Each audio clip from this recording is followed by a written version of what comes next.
Tensions with the Middle East escalated sharply Friday after Israel launched a series of deadly strikes on Iran, targeting nuclear facilities and senior military leaders. Among the dead, according to Iranian state TV, was the country's armed forces chief of staff, Mohammad Bagheri. Iran has blamed the United States for supporting the attack and warned of wider consequences.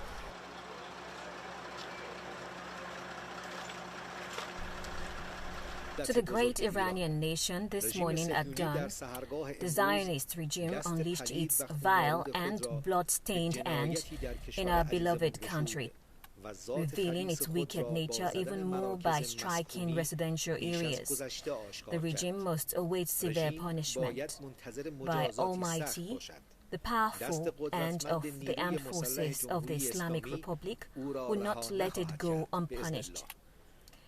In the enemy's attacks, several commanders and scientists were affected.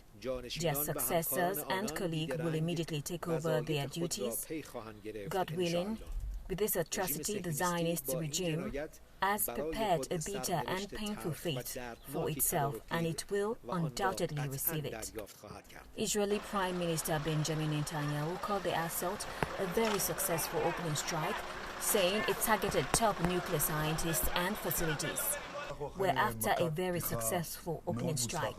We hit the senior commander, we hit senior scientists involved in the development of the atomic bomb. We hit the nuclear facilities. We're accumulating achievements. But I also know, and you know, there are no free wars.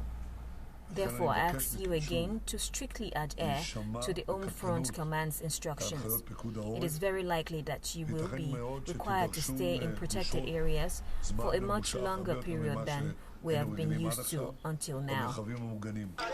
The international community is now on edge, watching closely on both sides brace for what could become a broader regional conflict.